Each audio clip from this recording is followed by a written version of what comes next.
Hey guys, welcome to the Dragon's Voice podcast. I am your host, Julie Rees-Deans. I hope you guys are keeping well, and hopefully one day football will be back and I will be off my face as usual. So, but we all dream one day of doing that. And at the moment, the only thing that's keeping me going is that sneaking into grounds, even though it's illegal, but trying to, do it some ways of not being seen. But at the same time, doing this podcast as well has helped me keep my passion for football going, especially Welsh football.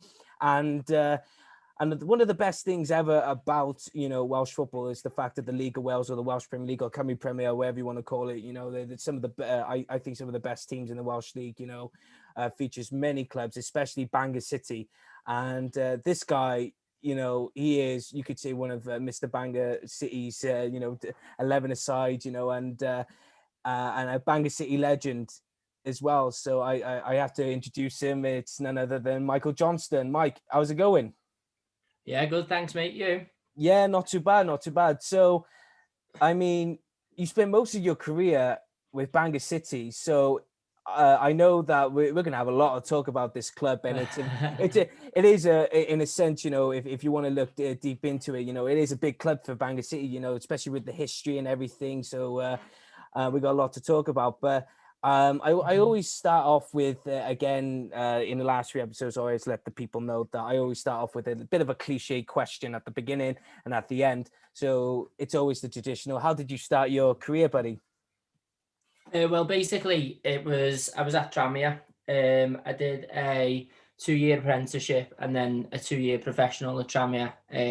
I could kind of tell coming towards the end of my first year professional that I was not going to be breaking through anytime soon. Me and Ronnie Moore didn't get off on the best of terms, let's say, because I came back from a lad's holiday in Cyprus and I came back really overweight and stuff like that as soon as he came in, and that didn't go down well. So that first year professional was just literally traveling to every single away game and cooking meals on the way back on the bus for the lads who'd played and things like that. And then once the second pre-season come round, it was a case of I remember playing at Southport away, and Ronnie Moore said to me, "This is a big year for you, this, and at the minute it doesn't really look like it's going to be going the way you want it to." So he was that brutal. So I knew at that point that I was needing to look out. Didn't for 1 minute think that it was going to be down the route that I went through. But then Alan Morgan, who is assistant at Marine now, he was the assistant at Bangor City at the time, and he was a coach at Tranmere, and he said, "Do you fancy coming on loan to us?" And I'd heard a few little things about the Welsh Prem, and it was the rough and tumble and stuff like that. But obviously I agreed to it in the end around September time, and the rest is history, as they say. Do you know what? I said it at the very beginning that, you came sort of at the right moment at the right time, because Bangor City were, one of the top competitors of the Welsh Premier League. Let's just call it that way. I know they call it the Cymru Premier now, but let's just call it the Welsh Premier for the sake of it. So when you first went, of course, Neville Powell, he became the massive influence to Bangor City. Sort of like another club legend, as I say, because of what he done for Bangor City. But when you first, it's like you said, the initial thought process of going to Bangor, the rough and tumble, as you say, but when you first went there, what was the reception like for you, and especially being introduced to the squad, and especially because of the fans, because you got a good following, especially in today's. Yeah. So what was Yeah, that it like was for you? it was a bit of a baptism of fire. I remember turning up. It was a school in Conway, the first training session, and I obviously never bigged it up. We're getting this centre half, and as soon as you say that, they're expecting a big 6'7", built like a brick shithouse fella. Do you know what I mean? But then I turn up, a little skinny thing from Tranmere, not anymore, obviously. But a little skinny thing turns up, and I remember Peter Roy shouting, "Where's this centre half of sign?" And I'm thinking, oh, here we go. I'm really under pressure here straight away. And on no word of a lie, I had an absolute holocaust my first training. It was terrible. Worst training session I've ever put in my life. And I remember leaving there, and I could hear a few little mutters. Peter Roy particularly was screaming, "What's going on? He plays for Tranmere," and all that. And I'm thinking, oh my word, this couldn't have gone any worse. But then we played Welsh Pool away on the Saturday. And I remember I don't know whether you remember him, but it was Jed McGuigan, the goalkeeper. And the Welsh Pool pitch isn't really the biggest of pitches anyway, and he could literally kick it the length of the pitch. And I did okay against Steve Rogers and Calvin Davis. It was at the back. They were up front, sorry, and I was at the back. And I think I kind of won a couple of people over there. And then we played Kevin Dribbards on a Tuesday night in a Loose Moors Cup game in front of the Bangor fans. And I remember going to Farrow Road for the first time and Nev saying to me, "Hey, what do you think of it, Jono?" And I was having a little look around and I thought, you know what, it's better than some of the places we were playing at in reserve team football at Tranmere, because we were going to the likes of Ratcliffe Borough to go and play against Bury. We were going to other places to play against teams who were just literally putting youth team players out, which at the time I was at that age, but going in and having that taste of adult football in a way, and, you know, playing against real men who, to be fair, some of the players within the Welsh Premier at the time had played in the Football League and they dropped down, and you could see that, do you know what I mean? So I think in terms of your question, the first training session was a struggle, but I think I did that, like, as I eased my way in, I did start to win a couple of people over, and hopefully they'll agree with that. I just wanted to throw this one out there because it only just popped into my head, and I didn't even had time to see if he actually did play around the time that you played with, but it was Clayton Blackmore. Was he around when you were playing for? I knew you played for Bangor, but I did not know if he was playing around your time, because I knew he was coming to the end of his career. No, he'd left Bangor when I don't know whether he was manager before Nev come in or whether it was Steve Bleasdale, but he'd recently been manager. But I came across and he was playing for Portmadoc when we played them, and then he went to Neath, I think, down south. When they first come up. So I didn't play under him or play with him, but I definitely played against him. And I remember my dad saying to me, I can't believe that Clayton Blackmore, like, you played against Clayton Blackmore. And I was going, why? Because at the time, I didn't really realise who he was, really, do you know what I mean? But as soon as you do the digging, it's unbelievable, isn't it, that you've done that? And to be fair, I remember coming off and I was thinking, a fella with like the thinning hair looked all right, didn't he? How old's he? And Nev then said, it's Clayton Blackmore. And I was like, oh, right, okay. But yeah, it would have been good to play under him, because I know that a couple of the lads who were there spoke highly of him, and said that he was really down to earth. He wasn't a person who you wouldn't, unless you knew your history of football, you wouldn't have known that he'd done what he did. Yeah.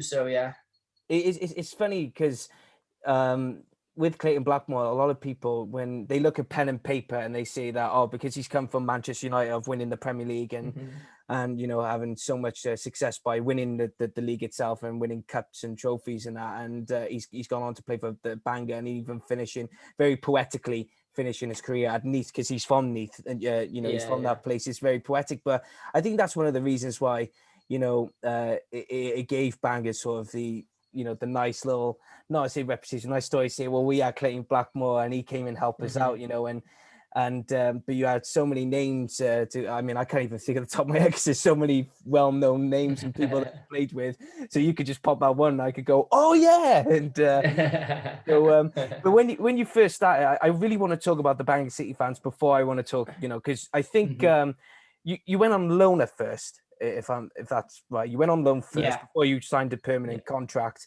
So in your first spell, let's just say, with Bangor City, because it was a loan deal, what were the Bangor City fans like that? Because I have to say this now, because I was a little bit disappointed, because I never got to see Farrow Road because me being a Barry Town supporter. I never got that because of the situation that Barry had.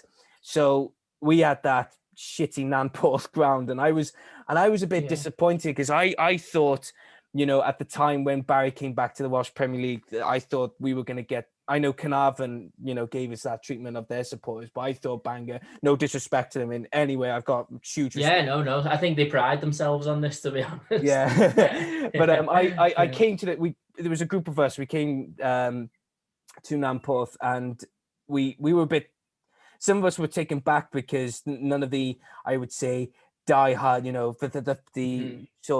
the fanatic terrorist fanatic supporters were there, but little did we knew the behind the scenes anyway. But I really want to know, what were the Bangor City fans like for you playing for them at Bangor City Football Club, and what was it like, just to be surrounded by them?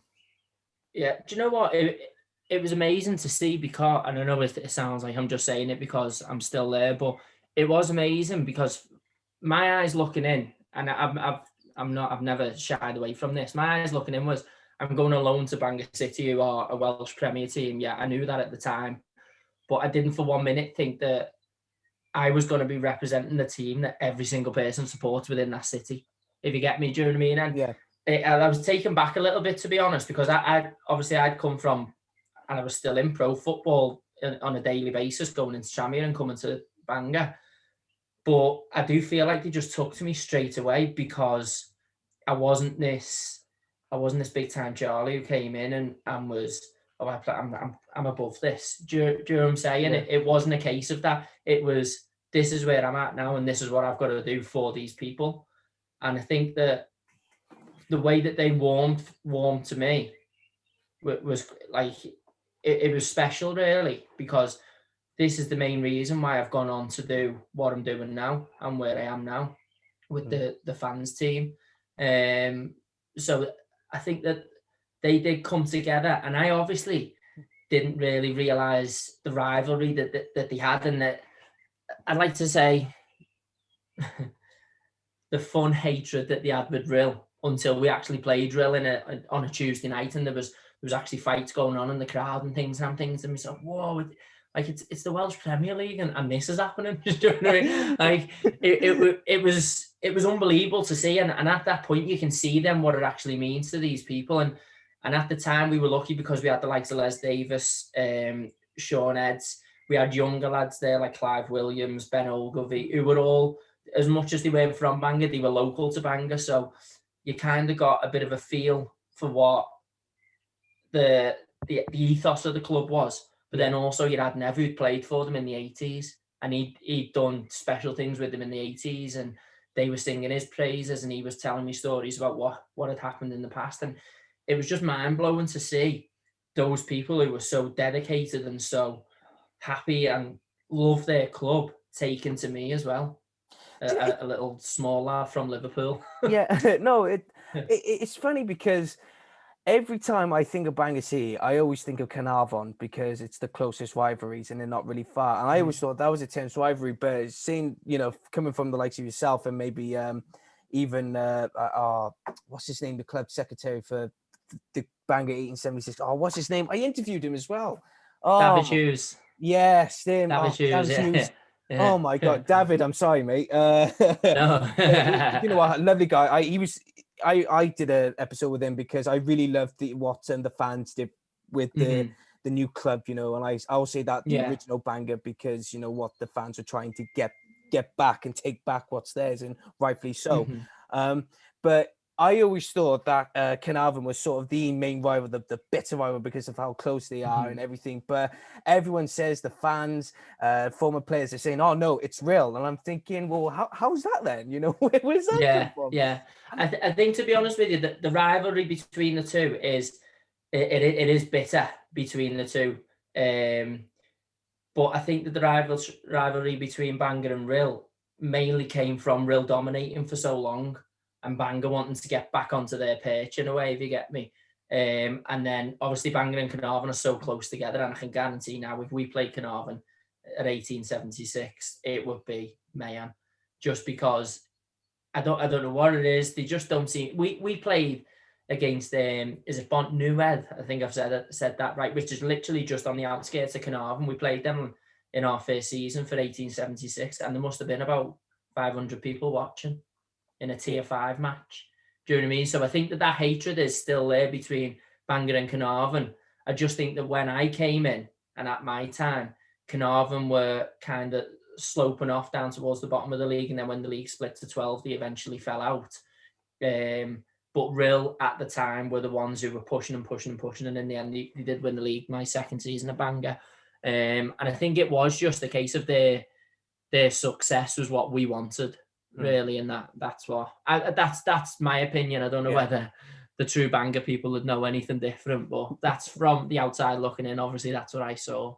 No, that's no problem. And it's always interesting to me. I think it's because as well, when you got that dedicated supportmanship, it's the following as well from the likes of Caernarfon, Rail and Bangor. You got to look at it from geographical perspectives, that they're so far away in terms of they're in the corners of North Wales that there's no, let's just say, quote unquote, big teams. You got like the likes of Everton and Liverpool, that are not on Wrexham's door all the time, and you got like Barry, because Barry are 7 miles away from Cardiff. Obviously, you're going to have Cardiff fans living in Barry. So I think that's really good that those three clubs, especially Bangor, having that supportmanship.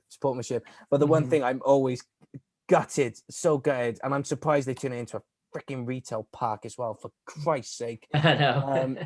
Farrow Road, I wish I would have gone to Farrow. That's one of my biggest wishes, but hopefully someone will create a time machine one day. Honestly, it was the season. It won us things. It did. We'd play teams, and sometimes you could tell we'd won before we even come out. You sat in the dressing room, and it was the old-fashioned. I don't know whether you've been to Portmadoc, but that's kind of the same as well. The dressing rooms were underneath the stand, so you could hear people walking up the stand. And I know quite well that the Bangor fans would have been down the other end of that stand, stomping on top of the away dressing room just to intimidate them a bit. And you could tell a couple of times that we'd won before we even went out there. And even when you speak to it, they'll always say it. They either loved playing at Bangor or they hated it. Some relished this, some thrived on it, some just went in the shells and couldn't cope with it. But that was also our success. So with that in mind, so the first season, in the season as well, you finished 5th in the league, but the success just came straight at you because you went on to play in the Welsh Cup final, and it was at Newtown. But this is where I got to go on to the fans bit, because this always sticks out in my mind. It was a 4-2 win, if I'm right in saying it was for Bangor, and it was against Llanelli, who at the time as well, they were up there because they were pushing. They had Peter Nicholas or even Andy Legg, at the helms, and you had former Wales international players playing for him. But it was at Latham Park where, you had that success to go on and win the cup, but it was at the same time where the Bangor fans were at the behind the goal and rushing on. So I just wanted to ask you, what was it like to win the Welsh Cup, but at the same time to experience that final, especially with that Bangor fans just coming down and just losing it? Well, how would you explain and tell us a story about your experience, going into Well, the whole season, the season was kind of built around the Welsh Cup, because we started off with like the lesser teams that we were playing. I think we played against Llandudno and teams like that, and we scraped through. To be honest, you know what, those games where you're gonna win, but you're kind of going through the motions, but you're getting the result done. And then as we're going down the rounds, I think we went to Caernarfon away, and we went down to 8 men and ended up winning in extra time. And then it just built from there, really. And we got the luck of the draw with the semi-final. I think we played, who was it? I'd like to say, no, it wasn't Bridget. Newport YMCA, I think. Are they a team? Yeah, it was someone like that anyway. Yeah, we played them in the semi-final that's an easy at Newtown again. I know, that's what I mean. I think we got the luck of the draw because I think the other semi might have been TNS and Llanelli. So it could have been a different story. But we got them anyway, beat them, and then we went into the final and we'd played the semi-final at the same ground. So the fans knew what pubs to go to. The fans were already planning what was happening throughout the build up to it. And then the game starts, and I remember Mark Lambert saying to Peter Roy, Craig Jones at the time was at Llanelli, and he said to him, first couple of minutes, just let him know he's in a game. So what happens? Ball comes down, Craig Jones takes it on his chest, and Peter Roy just comes flying through with his boot and hits him in the chest. 4th minute in, and we lose Peter Roy down to 10 men. So we're thinking to ourselves, and bearing in mind Llanelli full time, they'd won the league. So, and then you could just hear everyone just getting behind us, and we ended up going 1-0 up. I think Lee Webber, it's a shot that was going towards the corner flag, and it caught actually started in the head and gone directed into the goal. And then you could hear the roar from the Bangor fans. And Newtown's, you can't put it on par with Farrow, but Newtown is like you're quite enclosed to everyone, aren't you? You know, the fans are quite close to the pitch and things. I'd say, yeah, close to the pitch, but I always thought Newtown, in my experience of going to Nathan Park, I always thought, in terms of, you know, atmospheric wise, I always thought it was too open wide.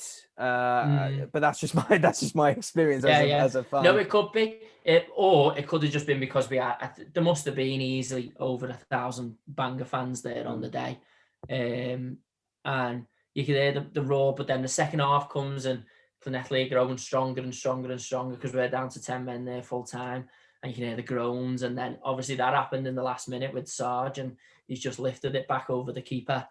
And I think I seem to remember Peter Nicholas telling the goalkeeper to stay down when one of the fans ran on, because you can see when the fan runs on in a like elation really, and just like grabs the keeper, and the keeper must have been about that wide, about 7 foot tall, and this fan's just like pulled him by the arm a little bit, and he's gone down like a sack of spuds. And you can see Peter Nicholas over him saying, stay down. And then obviously, because I think that at that point, because this had happened, and I think that they knew, they've scored a last minute equaliser here, where we're going into extra time, and these are all on a high. And I think that they were kind of like seeing the mind games coming over them then, with the Bangor fans behind their goal, and no matter what end we were attacking, the Bangor fans were going to go and walk behind that goal, and they were going to give pelters to that keeper after what had just happened. And we just went from strength to strength within extra time as well. We won a penalty, then Rhys Griffiths got sent off, and then we scored again with like a bit of a deflection off Carl Noon. And I think as soon as that goal went in and the fans erupted, our name was on the cup really. So it just shows how important they are to us as a club, and everything that I did when I was there really. And so when did the permanent deal happen then? Because I want to go and mention Midtjylland, because you qualified for the Europa League by winning the cup. But I want to know, when did that permanent deal happen then? Was that before the Midtjylland game or after the Midtjylland game? No. It was before. We had the Welsh Cup final on the Sunday, I think. And I was finding out on the Monday at Tranmere whether I was getting kept on or not. So obviously on the Sunday, I wasn't really out with everyone celebrating and things, because I knew I had to go and sit down with Ronnie Moore the next day and find out whether I still had a job. So it was a case of all the best, lads, you know, and the lads were like, we won't see you again, you know, thanks for everything you've done and all that. And then I remember I went in on the Monday morning, and he told me he was going to release me and things. I came out, and I'd already had 2 missed calls off Nev. Don't go. Calls off him. And I called him back, and I told him what had happened, and he was like, right, okay, leave it with, don't be doing nothing else, leave it with me. So, but in the same meeting with Ronnie Moore, he was like, you know, I know that Bangor would take it in a heartbeat. I think you're better than, I think you could go on trial at League 2 and all that. And, you know, at that time you're thinking, right, I've done this for my whole life. I've got to that point now where I'm enjoying adult football, because I'd enjoyed that season with Bangor, you know, without saying I'd done well really that season. I got a couple of personal awards, but obviously we'd won the Welsh Cup for the first time in how long, and I remember thinking to myself, right, so do I want to go on trial at clubs and it's a what if and I could be left hanging on, or do I want to go and get something sorted now and then I could go and try and find a job, or do and you're at that crossroads in your life, aren't you really? And I remember thinking to myself, right, okay. So it was literally the same day that I got released that I actually spoke to Nev, and I was like, yeah, I'll come and sign. And I remember literally within minutes of me putting the phone down to Nev saying I'll come and sign, I had Steve Leesdale on the phone to me, who was the previous Bangor manager, who was at Lee RMI. And when I was 11 years of age, he was my coach at Everton. And he said to me at 11 years of age, being in mind that I was still in primary school, he turned around and said to me, "You're never going to be a footballer. You'll never make it." At 11, and I'm thinking, so I've always held that grudge against him. And he called me when I got released by Tranmere. And being in mind, he'd been Bangor manager, and he was giving me on the phone. He said, "It's Steve Leesdale, the RMI manager, blah, blah, blah." And I said, "Okay, yeah." So he said, "I've heard you've been released, just wondering if you want to come down, have a little look at." I said, "No, I've signed for Bangor." He said, "You've done what?" I said, "I've signed for Bangor." He said, "You want to go down to that shit ground with those shit players and that shit pitch and go to that shit league every week?" And I was like, "Yeah." I said, "Because that's not my opinions, that's yours." And he just went, "Okay, bye," and put the phone down. So it shows what type of person he was. Bearing in mind, he just left that club. Well, put it this way as well. I mean, you weren't the one who made an embarrassment of himself on national television for Peterborough. I know. I'm not being funny. I know. So, Yeah. I mean, I remember watching that, right? And it's on YouTube, so you can easily share it and everything. Yeah. But I remember asking Andy Legg about it, because he was the assistant manager or one of the coaches. I think it was a Peterborough when he was, and he just got up and left. And I thought, what the fuck is that about? And then and then next, he's at Bangor, and I went, the freaking hell is going on with him? Madness, isn't it? I know, it's madness. Football. Yeah. So then, obviously, I'd already arranged with Nev, and literally, I put the phone down to Nev. Alan Morgan rang me. I said, "I believe that you've agreed to sign." I was like, "Yeah." He said, "All right, where'd you live?" So I told him where he lived. He said, "All right, I'll be there in 20 minutes." So he drove from his house in the Wirral to make sure that I signed the contract to get it done and dusted, and it was need for speed into the countryside. I was like, yeah. And it just felt right for me at the time, and hopefully people will think that I did make the right decision to stay on, because I stayed there for 8-9 years after. But then in the back of my mind as well, I'm thinking to myself, right, this could backfire here, because I've gone from being full time. So I was training Monday, Tuesday, Thursday, Friday at Tranmere, but going into Bangor on a Tuesday night and Thursday night as well, and then playing over Saturday. So I was obviously fitter than everyone else at that time. So I'm thinking to myself, oh shit, is this going to be like a bit of a second season blues here, where I'm not training every week? Because it is hard as soon as you come out to full-time football. It is hard to adjust to that, training only twice a week and things.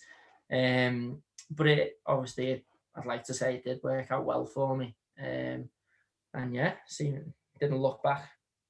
So, and then that was literally the day after the Welsh Cup final. So then we obviously had the big build up then to the Michelin game. Yeah. When you said about Bleasdale saying all that shit players and everything, I bet. I mean, I don't know why. I mean, I don't want to take a jab at him, because we want to talk about the positive sides of Bangor City, and but the thing is, you just qualify for the Europa League every single season, or even the Champions League in the future. So it's technically not shit when you're qualifying for European football and playing against, international, European teams. So it's common sense wise, you've hit the jackpot, so and especially I bet you the players that you played with, it's like, oh, farewell, and then the next day or the 2 days later, it's like, we thought you gone. I remember calling Chris Sargent and I said, "Oh, I've been released," and he went, "Is he mad?" He said, "What are you doing then?" He said, "There's never been on to you." So he was straight into me then. But yeah, I just couldn't have left. I don't think I don't think I was ready to leave. No, and it didn't. Well, it worked brilliantly, because you went on to play for Bangor, whether it be full-time, part-time, whatever, and it was on a permanent. And then the Michelin game comes around, and all right, the result's not the best, but you're playing against one of the top teams in Danish football, alongside with Copenhagen, whatever you want to call it. But but Michelin, and I mean, I got to say about Michelin, I mean, I remember when TNS played him the second time, and they had to play in the Cardiff City Stadium, and it was a season. Funny enough, it was when, in a couple of days later, Barry had to play TNS in the opening game. So we went there, and there was only, bless him, there was only 5 or 7 Michelin fans that turned up, and we just stood with them, and we were just going for it, and and the TNS fans, let's just say, they weren't the best of pleased, because they were just going, oh no, Barry Lock came up. So we're there going, we can't understand Danish, but we're loving life. Oh, that's funny. But so what was it like for you and the players to go to Denmark and play against Midtjylland? Yeah, it was an eye opener for a lot of people, just the facilities and everything around. And I'll tell you the story about what happened in the tunnel in a minute. But going back to the home game, we were 1-1 at half time. Les Davis had scored at half time, and we're thinking to ourselves, oh my word, 1-1 at half time, it's all right, this. And then they just signed somebody from Barnsley called Christiansen or something, a striker, and he came on and scored about 4 in the second half. We were like, well, that's that done.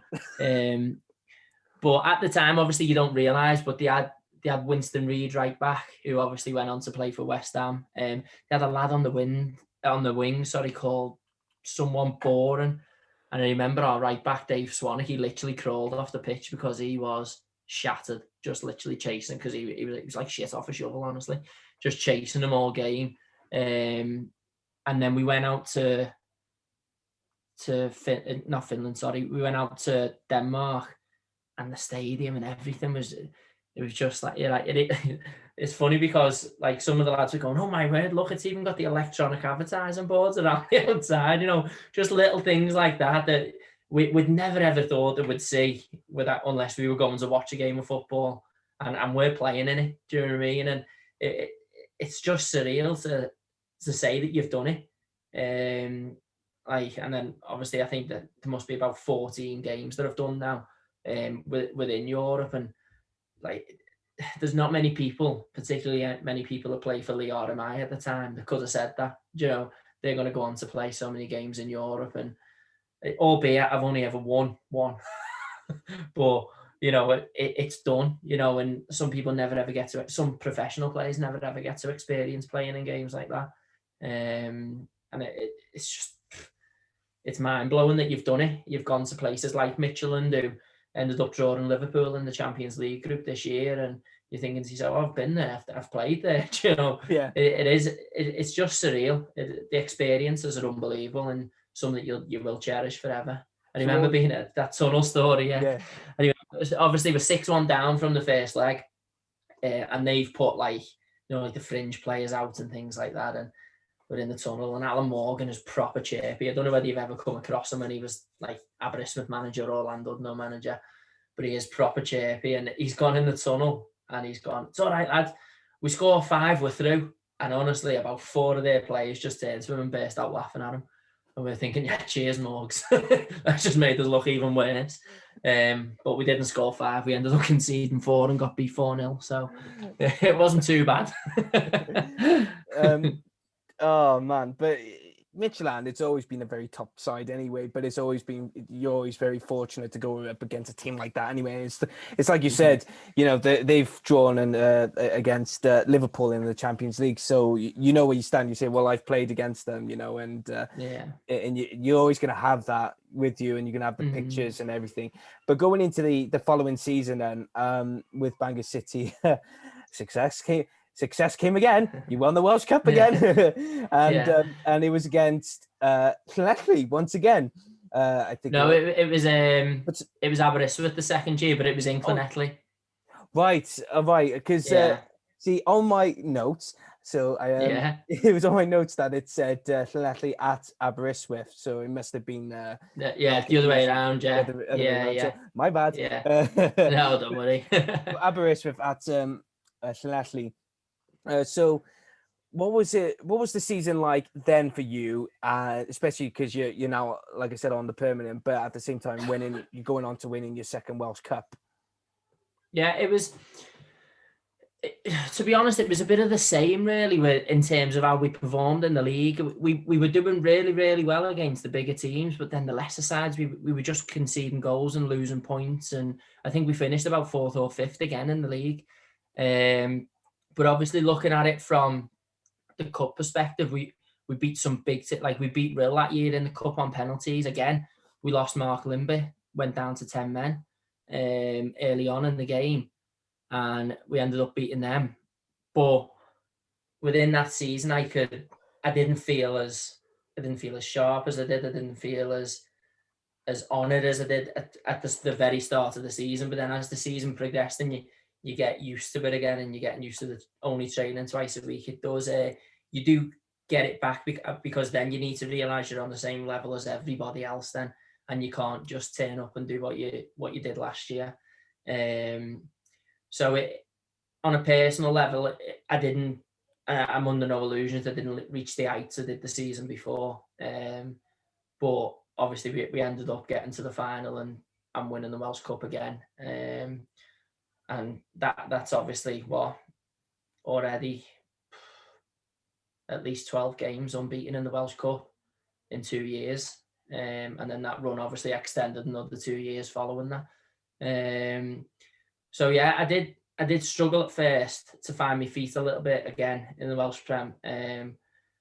But because, funny enough, that was the following season. Nev had this bright idea to play me centre mid the following season, but that soon changed. James Brewerton had come in and Lee Webber had left. So I was getting to know Brewy and things, and it just wasn't the same for me. I think it must have took me about 3 months to get settled again and then kick on again then. So yeah, it was a bit tough the second season, but hopefully again I did win people over.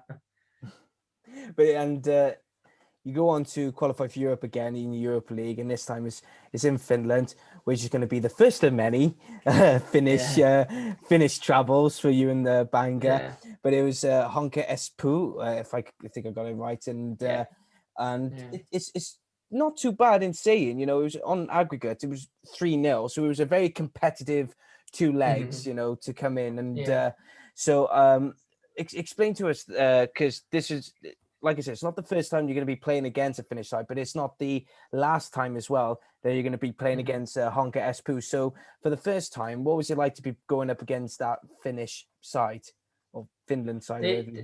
They were very well organised. They had a nice little setup, and then things changed the following year, which we'll speak about, I'm sure, in a bit. But when we first went there, you could. I think personally that first year we played against Honka, they were a lot better than Michelin. They just seemed better organised, and they were a lot more, I don't know, a lot technically better than what Michelin were. But we'd obviously brought in a couple more players, like we brought Dave Morley in, who had obviously played so many league games. We had the likes of Chris Sharp had come in, and things could have been different in that tie. He went through and someone tried to pull him, and he was too honest and stayed up on his feet, and he should have threw himself down, because he would have got a penalty in Europe.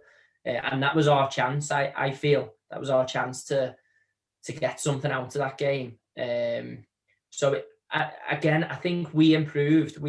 I think Nev strengthened the squad well, but I do think they were a little bit better than Michelin, but we'd moved up a little bit, because obviously with the Welsh Cup wins, with the European, your budget gets that little bit bigger, doesn't it? So you attract those other players. You get your Dave Morleys, who's played so many league games. You get your Chris Sharps, who wants to prove a point against Rill and things. Do you know what I mean? So it's it was I'd say they were a little bit better, but we'd improved, and it was quite a tight game, yeah.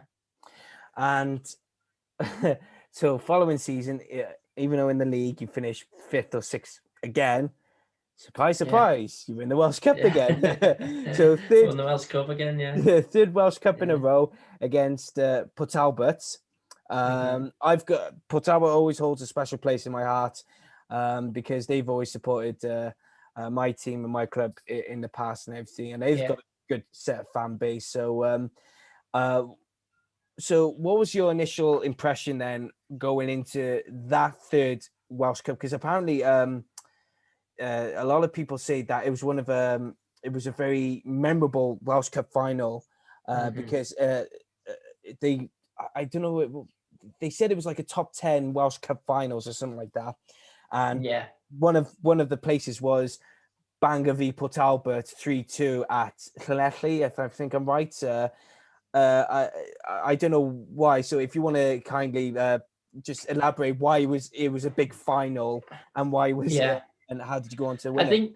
I think basically it was because we'd obviously underachieved in the league because of what, we'd brought players in. There'd been a bit of money through about, and we had brought players in that were going to strengthen us to try and push up the leagues to get those automatic European spots, because I think it went down to third in those days.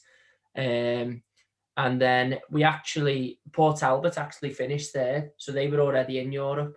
So we're now literally, our season's dependent on this result. So no matter what happens to them, they've got nothing to lose. They're in Europe anyway.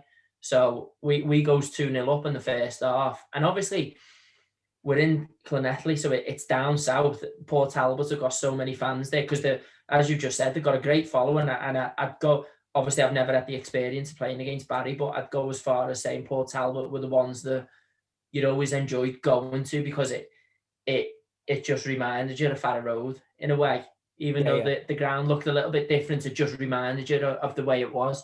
And the fans always had a good crack with you and things.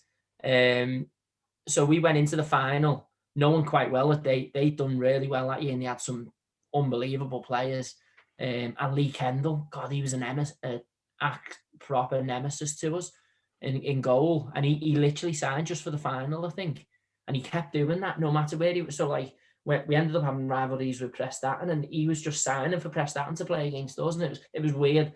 So anyway, he was in goal, and we went 2-0 up. I think he missed a header, came out, went into Sermon maybe or Matthew Rees, and missed a header, and we'd scored 2 goals quite early on. And then we went in 2-0 up first half, and then second half they come out flying and scored 2 goals, and we there was a Scott Barrow went through and it's a shot, and honestly it must have missed the post by about that much, and if that would have went in, we would have gone. Like it's fine margins in it, and that would have been us done.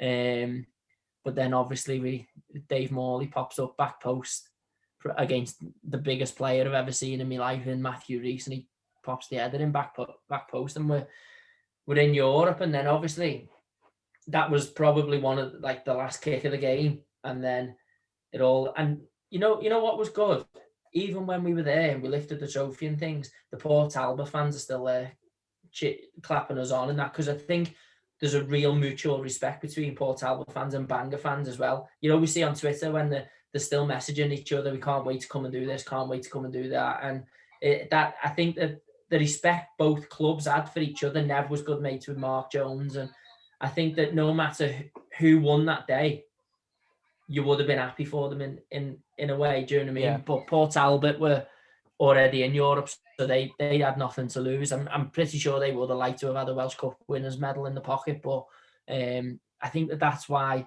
it's such a good final, because of the early start we had, and then they come back, and then the late drama with Dave Morley scoring the header, and they'd already qualified. We needed it to make our season again, and obviously that's now 3 years without losing a game in the Welsh Cup. So everyone was calling Nev the magician, weren't they? The Welsh Cup magician. Well, you must have been some wonder kid as well, because you just come in and all of a sudden, bam, 3 World Cups under your belt, And I think, what, I'm going to back that up with what you said. There's the mutual respect with the Port Talbot and Bangor fans, because it's like at Barry, we've always got this mutual respect for Caernarfon, because they're the closest things that we came, with in terms of following and good support and everything, even though there's that bickerness and everything, but at the same time we always have that respect. And even though I think at this moment, whether or not it's true or not, but we heard that they were having some problems because of the COVID situations and everything, that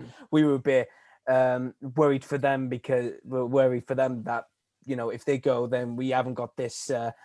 I know other clubs have got fans, but we've always say, they're on par with us because we can have a proper and terrorist football atmosphere, you know, and it's that fanaticism that really drives the players on. And I could completely agree with you on that one with the likes of Port Talbot and Bangor, because that's why I said it when Bangor, when we returned into the Welsh Premier League and we went up against Bangor, but little did we know about the situations that we were a bit gutted because we wanted that from Bangor. We thought, because the stories were saying, oh, the Bangor fans, you know, whoa, fair play. And we thought, right, come on then, let's. So yeah, fair play. I could completely understand and agree with you on that one.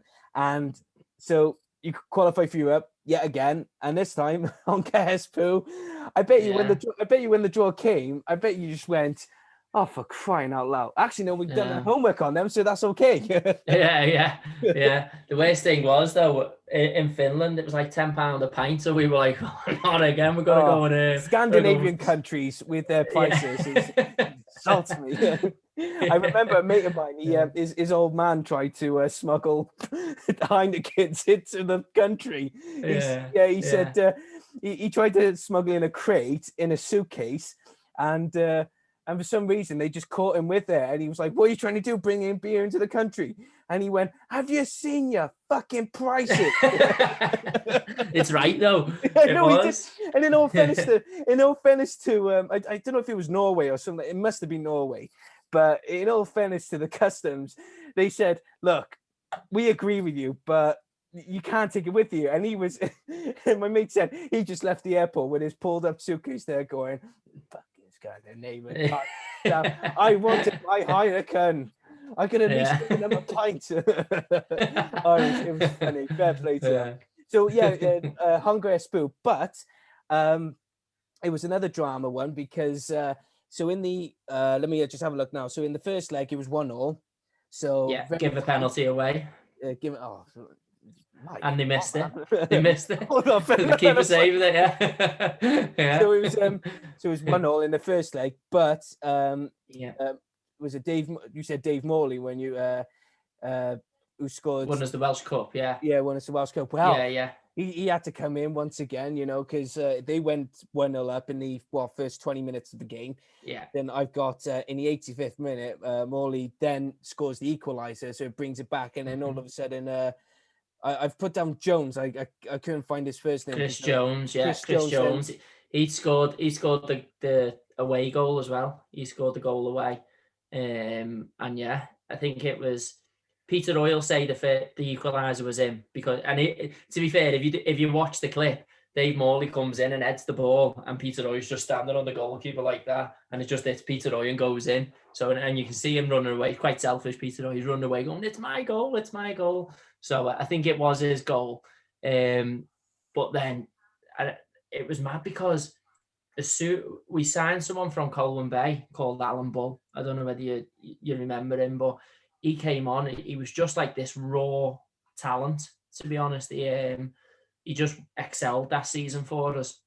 But he came on against Hunker in the home leg, and he changed the tie, completely flipped it on its head because he was so direct. He didn't know what to do with him, and he'd already created one or two good openings. Nick Ward must have missed a ball across the goal, and it was just the goal in front. So he must have missed it by about that much, and we could feel ourselves getting on top.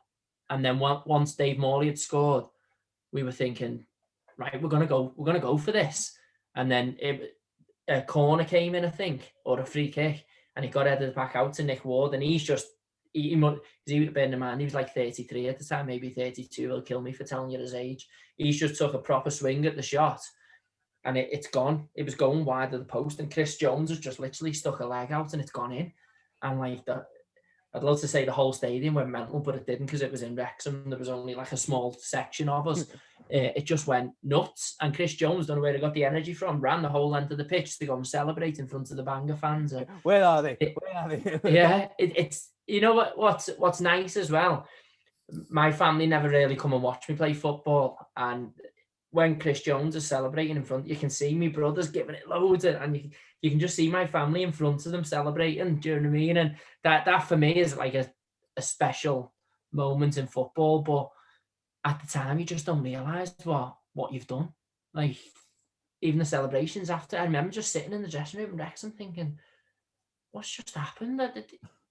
You just, I know that people probably say, oh, we've gone through, like TNS players, we go through in the first round every time. But for us, the team who's gone from nearly losing the European place a couple of seasons ago to now, it's unbelievable. Mm. It is. And then you go on to play against... sorry, you've just gone on mute there. I don't know why, but Siri's just kicked in. Go on, sorry. Oh, sorry, yeah. Can you hear me now again? Yeah, go on, mate, yeah. No, I was just going to say, so you go on to the third qualifying round, and it was a Portuguese side, Maritimo.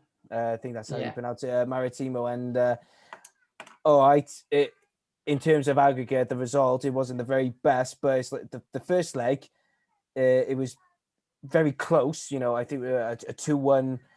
No, that was the return leg. The 2 on the first leg was the big hitter. Yeah, the big hitter. Yeah. See, I gotta do my research probably. Can't I? Do you know what? No. Yeah. I wish the first leg was that close, to be honest. So even though it wasn't the very best of results, to concede, but what was it like to go out into Portugal, especially with probably the Bangor fans following you into Portugal? Yeah. You know what? You can ask anyone who was in that squad who won the league last season. That won us the league that trip. I'd love to say that game, but it wasn't. It was a holiday because we knew we'd qualify. Obviously, we got through that round, which no one expected us to do. So we earned shitloads for the club, and we had done over the past 2 years as well. So there was a combination of things. And I remember, we're all obviously waiting for the draw. And I was only a student at the time. Lads are in work and stuff. The draw comes through, and this team called Maritimo comes through, and we're like, who on earth are they? When you start Googling them, they're in the same league as Porto and Sporting Lisbon and places like that. And then we look where it is, and it's not actually in Portugal. It's down on the island of Madeira. So we're thinking, oh my word, we're going to Madeira for a couple of nights. But then Nev rings us within a day of the draw saying, listen, it's cheaper to go for the week. So we're thinking, right, okay, we can pay a shitload of money to fly out and come back 2 or 3 days, or we can go half board for a week in Madeira. And we're thinking, hang on a minute, there's got to be a catch somewhere here. So obviously I wasn't a problem, but it was the other lads getting time off work so soon because the draw came out on the Friday and we were flying out on the Monday. Do you know what I mean? So they were having to try and swindle holidays and things. I mean, I was on a 0-hour contract in Sports Direct at the time because I was a student. So I was just like, I'm not coming in. So they were, luckily enough, there was only 3 of us who couldn't come for the week. It was Dave Morley, Chris Roberts and Craig Garside. But they, to be fair, the club paid for them to come out just for the 3 days and then went back home. So yeah, the Monday morning comes and we're going to Madeira to play in the Europa League on the Thursday. And honest to God, it was just a piss-up. I'm not going to lie. From the Monday morning, the lads were on the ale in the airport.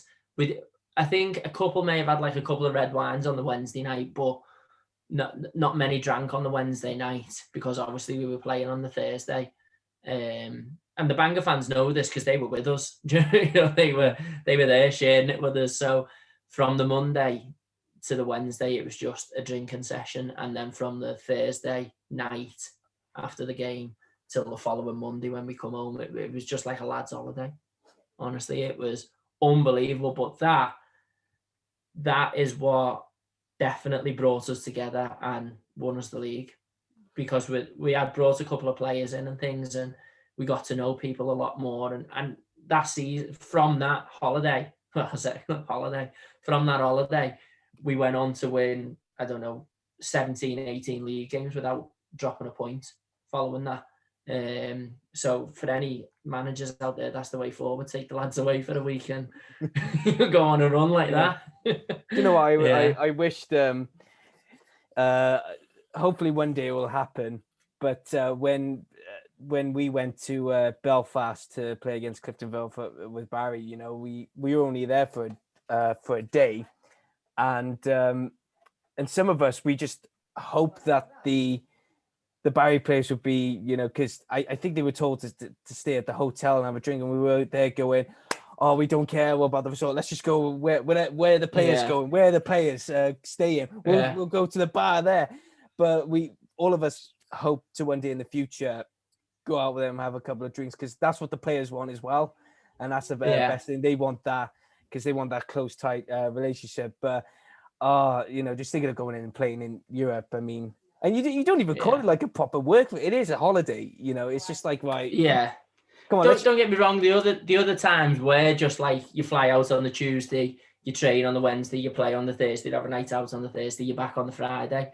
But this Madeira one was something else. Honestly, it was unbelievable. Nev made us train on the, I think it was on the Saturday maybe, after we played on the Thursday.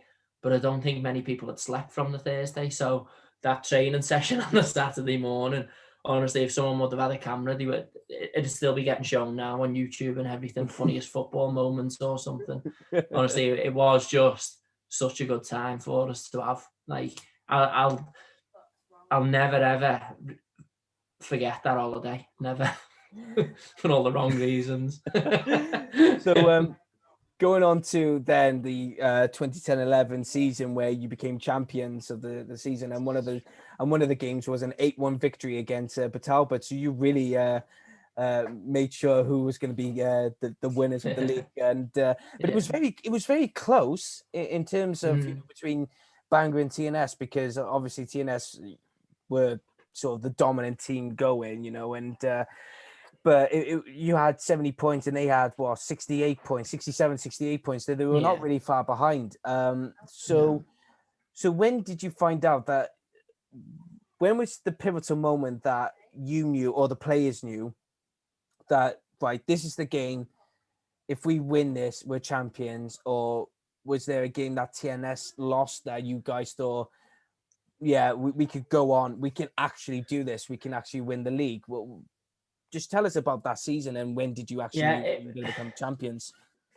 To be honest, it was really, really surreal. We literally went on that run from the first game of the season. I think we may have played Neath maybe with Trundle when Trundle had first come into the league, and we beat them. And then you're thinking, then, oh, all right, we've beat Neath. We can give it a bit of a go here, and then things. It was just like a snowball effect. We just literally beat everyone that we played until we hit Prestatyn on New Year's Day.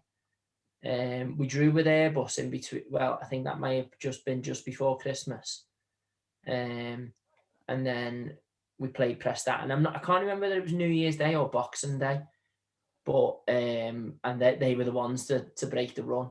They beat us, and it was horrible because we had a rivalry with Prestatyn, and they were always loving beating us. When they beat us, they loved it. Like the fans and everyone were made up that they beat Bangor, and the fact that they knocked us off our pitch in a way, off that unbeaten run. And we must have been at Christmas, I'd say, about 12 points clear at the top of the league.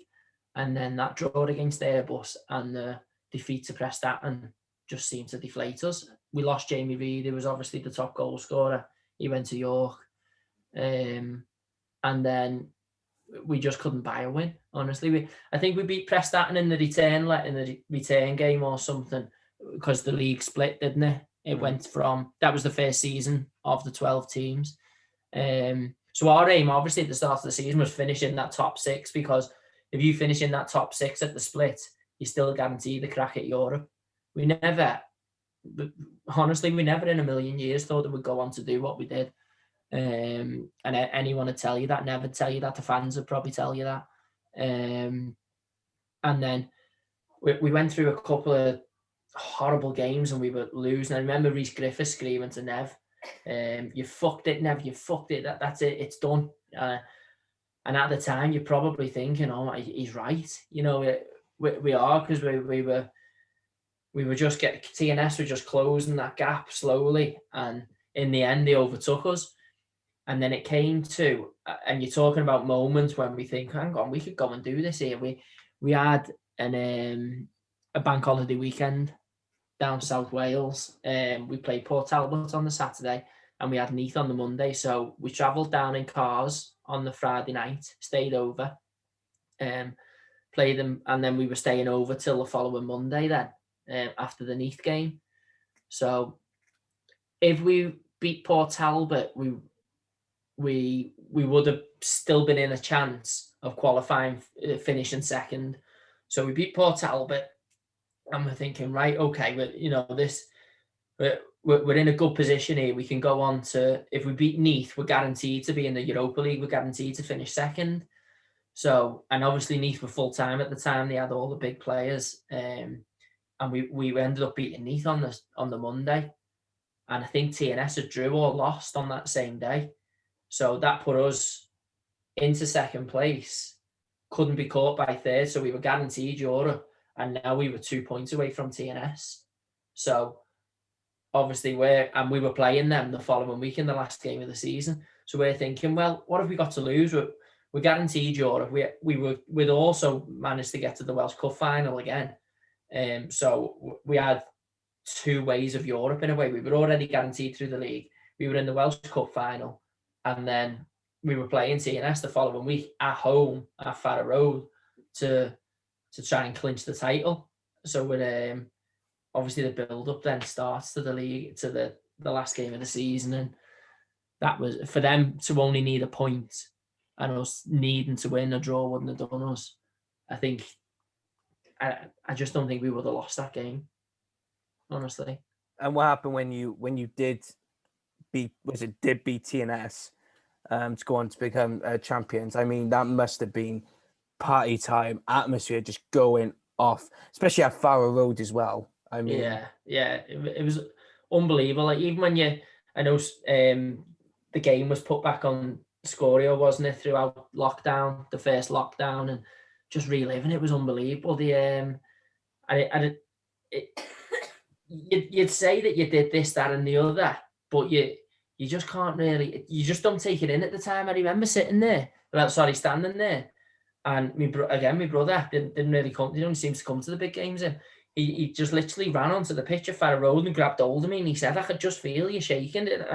I just didn't know what had happened, because to beat TNS, it was just unheard of for me as a player. We had actually managed it a couple of times that season, but to do it and to win the league, and then to see all of these fans just coming on the pitch, and I'm thinking to myself, what on earth has just happened?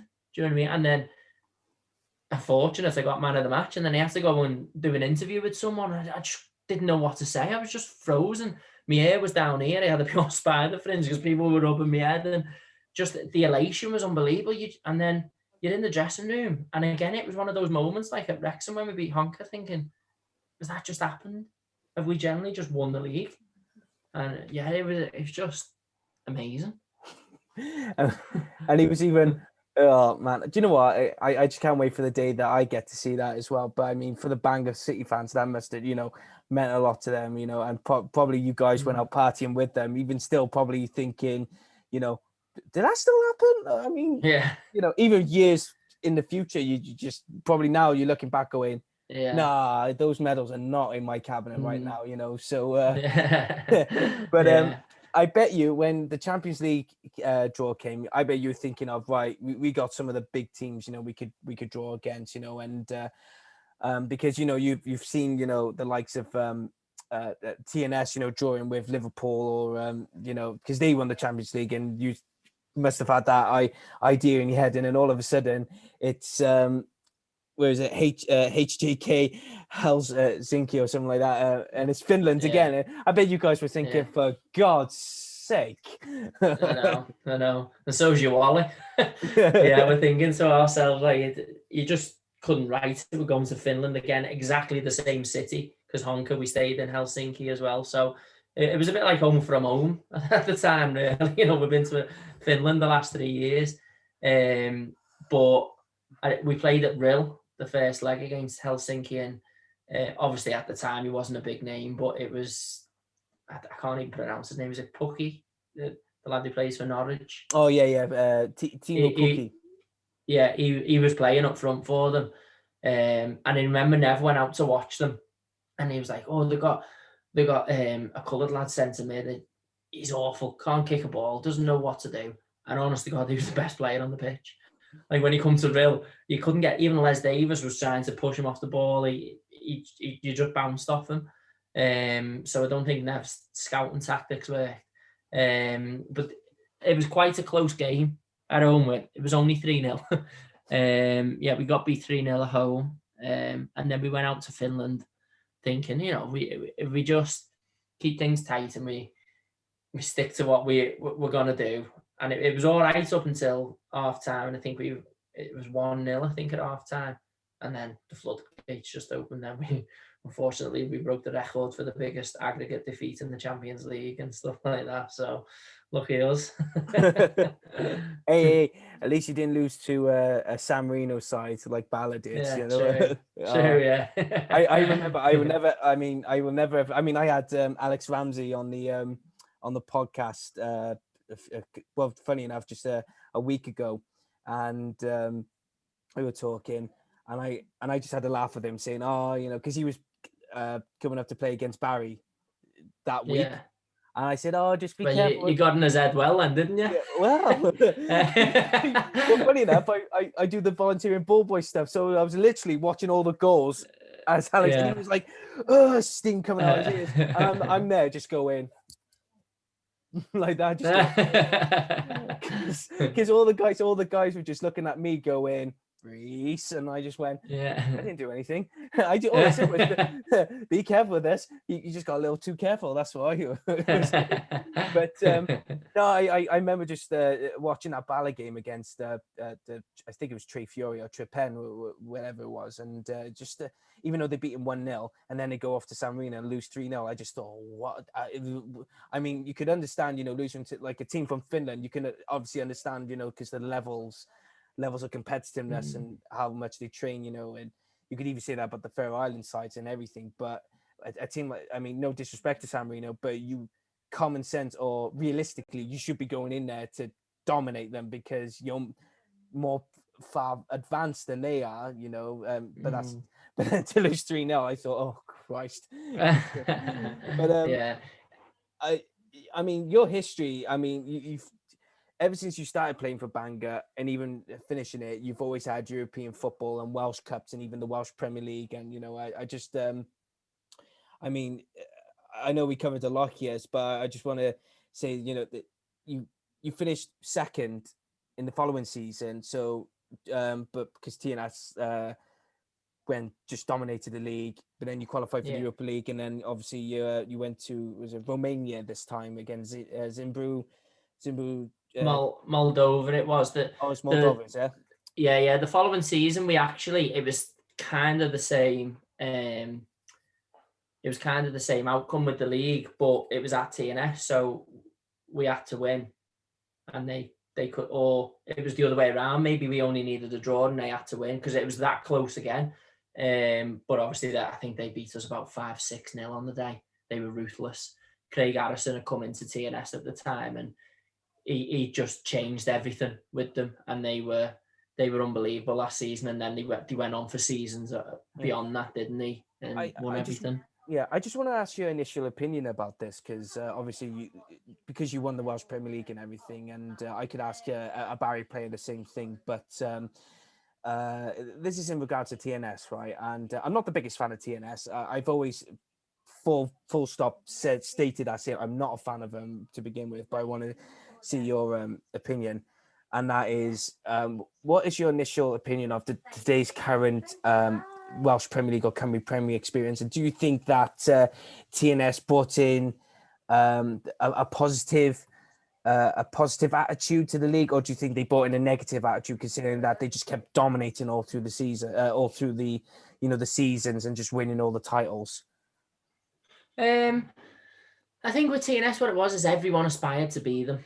And I think that a lot of fans see it as I can't believe that they're not even in Wales and things like that. But with TNS, I do feel like they do add value to the league, because you look at the likes of yourselves who have got that little bit closer to them when you have came up against them, and for your players and fans in a way to see that your team is getting that bit closer to TNS, I think, gives you a boost. Do you know what I'm saying? You think, oh, hang on a minute, we've got something here, because and I'm not.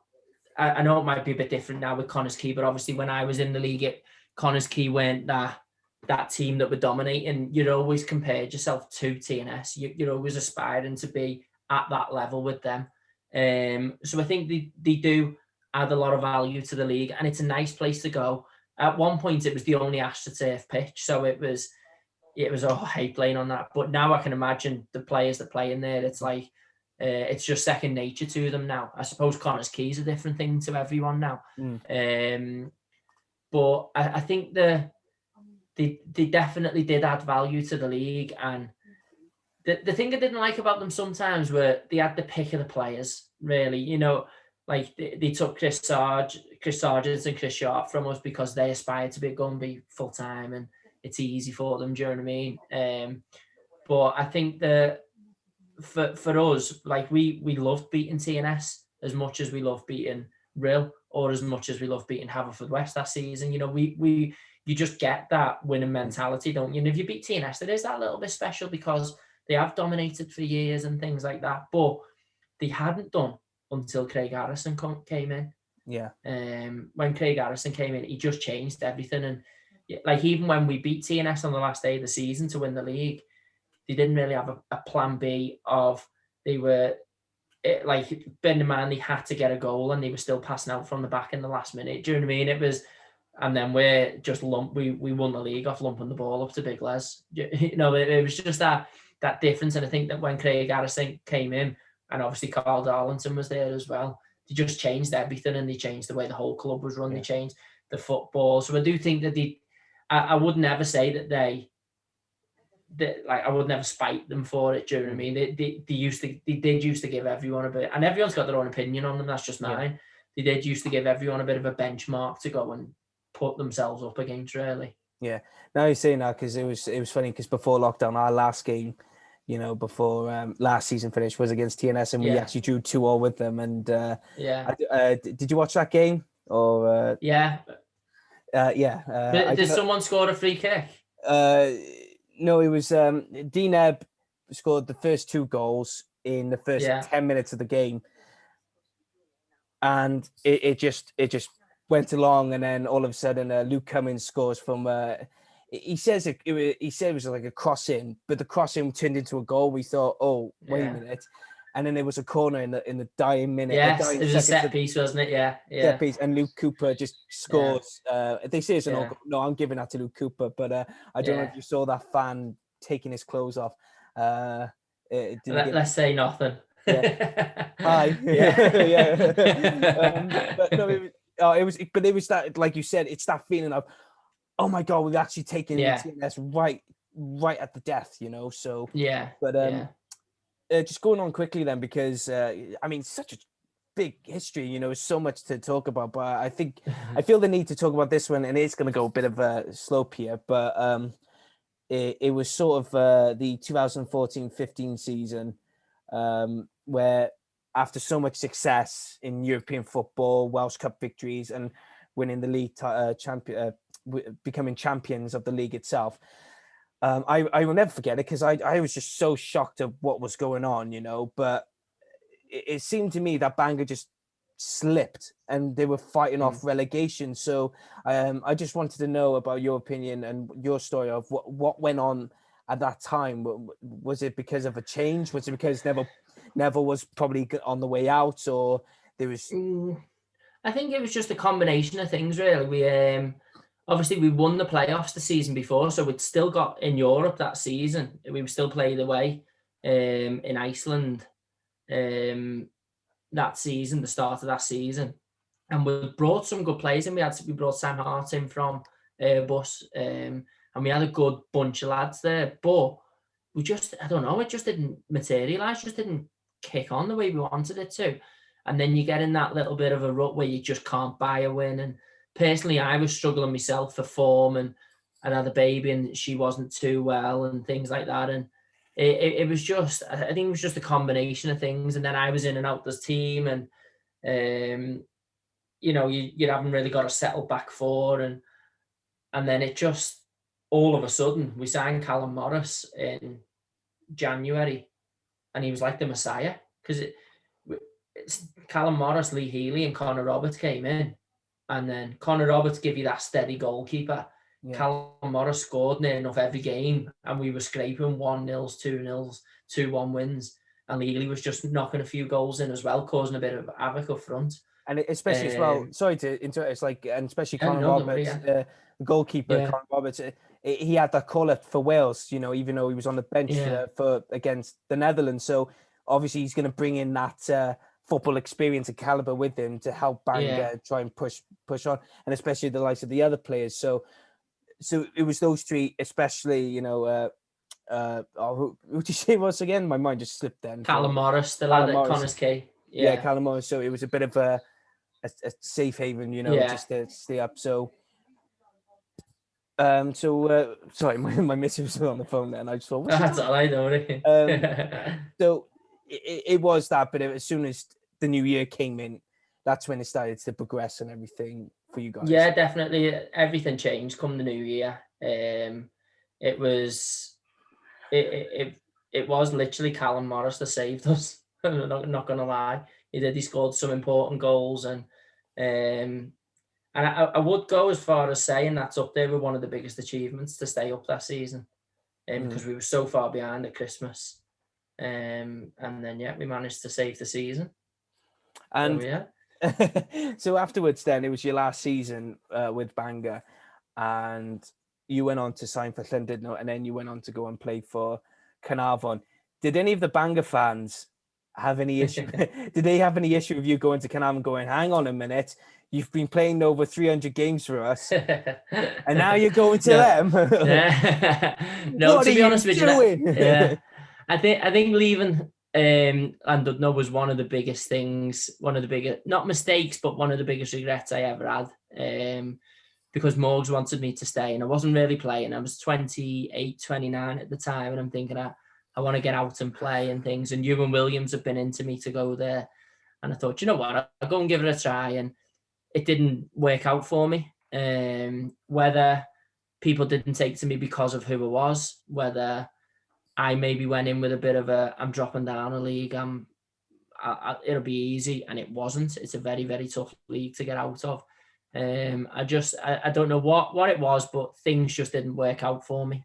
And then Ewan released me. There's a bit of a story behind that, and I never let him forget it. That I told him when I signed for Caernarfon that I wasn't available on the 10th of September because of my daughter's birthday. And as I said, when she was born, she wasn't well and things. So I made sure that I was there for the birthdays and stuff. And then I couldn't go to a game against Flint, and then didn't hear nothing back from that. It was like, you can't you're not coming to the game. So that's that. So that was my time at Caernarfon. It was short and sweet. I remember one tweet went out saying, it's like seeing Jamie Carragher in an Everton shirt from a Bangor fan. Because you're basically, you know, a Mr. Bangor City because of the amount of games you played for. So it is very unheard of to see a Bangor City legend to go and play for Caernarfon, another rival, even real. You know, it seems blasphemous. You know, it's said like that. But I want to quickly, you know, finish on Bangor 1876. So was it inevitable for you and Les Davis to actually go to Bangor 1876? And but before you actually did you, when you were playing for Bangor in the last season, did you notice? I don't know if the Vaughans were there when you were there, but did you notice that there were problems at Bangor when you left or when you were there, or did they just came as soon as you after you left? Well, my last season, it was kind of, I knew myself, I was struggling for form and things, but it was there was no sign of the Vaughans or nothing. It was more, there was no contract being offered. There was nothing there. It wasn't even a non-contract offer or whatever. And obviously Llandudno were on the way up from the league below, and I knew Alan Morgan was the manager of Llandudno, who had obviously brought me to Bangor in the first place. But you could just sense it. We weren't, obviously the season we were fighting relegation and things were going to be a bit iffy. But you could just sense that something wasn't right in the place. You know, the usual, as you've said, the usual people weren't there at the games. And admittedly, we weren't doing well, so why should they be? There wasn't even a talk of what do you want to happen next season. Even when we were safe, there was no, right, okay, let's sort out next season. It was more, oh yeah, we'll speak about it at the end of the season. We'll speak about this. We'll speak about that. And so I knew in the back of my mind that something wasn't right there. But I never in a million years thought that it was what it was. So it was sad to see the demise, really. But again, what you've just mentioned about the Vaughans, it wasn't all bad times, because they still qualified for Europe with them. You know, they still won the playoffs, qualified for Europe, and I went back to Bangor just before I signed for 1876. I left Brickfield, who I was playing for in the Wrexham area, and I went back to Bangor. And obviously I knew the situation, I knew what was going on, and I just came back to kind of help them finish the season in a way, because they were playing under 17s, under 18 lads, and so sometimes they couldn't even put a team together. So, and they didn't even have a home ground. They were playing at Conway one week, they were playing somewhere else the other. So I came back just as a favour, really. There was no monetary reasons. There was nothing like that. It was just a case of, right, I'll come in and help you finish your season, and whatever happens, happens. And then come the end of that season, obviously, Gary Taylor-Fletcher left for Llandudno, and it was a bit like, we don't know what's happening now. There was no contact between anyone. So then, obviously, I was hearing the whispers about 1876, and you know, you start getting a little bit excited, and you're thinking, oh, is it going to materialise though? But then I wouldn't doubt the Bangor fans to do anything. Same as yourselves, you know, same as your Port Talbot fans, real fans have done it now. You know, you just wouldn't doubt anything that they put their mind to, because look what's happened. You know, as soon as it was Mel Jones, well, it was Dylan Williams actually that messaged me first talking about it, and Mel had got into me. Les had been on the phone to me, have you heard about this? And I'm thinking, hang on a minute, this has got legs here. This is going to happen. And then, yeah, it's unbelievable. Something to be a part of, that, isn't it? Yeah. And I got the last two questions here. So, but I want to say thank you so much for coming on the show, just talking about, you know. No, don't worry, mate. Yeah. But so the final two questions are, the first one is, so what are the plans for you with Bangor 1876 then? What is the target? Oh, 1876. I think we want to just get them back to where they need to be. We want to climb them, take them up the leagues, whether I'm playing, whether I'm taking a back step because I'm 33 now, my hips aren't what they used to be and things, you know. So whether I'm there just to guide the young players, because they've got some fantastic young talent at the club. They're all local lads apart from myself and Jamie Petrie, obviously, but everyone else is local, and we just want to try and help them get their club back where they want to be, really. And I think for me, Les and Pets personally, I know quite well that it's us giving something back to them for the success that they've brought us, really, over the years. So the overall goal is to get back in the Welsh Prem, definitely, with 1876, whether that's with me, whether that's with, if I can just be that one small little part of that, then I've done my bit for them. Well, fingers crossed anyway. And the last question is, and it's always been a favorite question of mine because it catches people off guard. It's how do you look back on your career? You know what? I look back at it as I've done things that some people will never get the chance to do, even professionals, as I said at the start with European football. I've done things that I never ever thought I would do. I did never think that I would be representing a club that so many people love. I didn't think that I'd play for as long as I did, you know. So I think that it will have been, well, hopefully people will look back at my career personally as quite successful and one that I've given everything for whoever I've played for, you know. So hopefully that's what people say about me. If they don't, then what can I do? I'm not being funny, but I mean, from start to finish, it's just success. So you've been their lucky charm. I mean, I know you've got the other players, but I mean, come on. I mean, you're very fortunate to have that all that success at Bangor. But Yeah. Mike, I mean, what a story, what a podcast this has been, and thank you for coming on to talk about your days playing for Bangor. And I just wish you all the very best, and hopefully Bangor 1876 can go back to playing football and just getting back in there. And fingers crossed, I want to get one of those Bangor City, Bangor 1876 t-shirts soon. So Yeah, crossed yeah. anyway. Cool. Okay, mate. Cheers. No worries. Right, that guys, that was Michael Johnston on the Dragons Voice podcast. And make sure you give a like, share, and subscribe to the channel. Also, follow us on Podbean. And if you want to follow us on social media, it's on Facebook, Dragons Voice Podcast, or on Twitter at Dragons Voice 20. And I hope you really enjoyed listening or watching this podcast, because it's really fun to do as Welsh football. But I just want to say thank you for continuing to support the channel and the podcast. So, guys, thank you so much. I've been your host, Julie Rees-Steens, and I'll see you all very soon. Take care.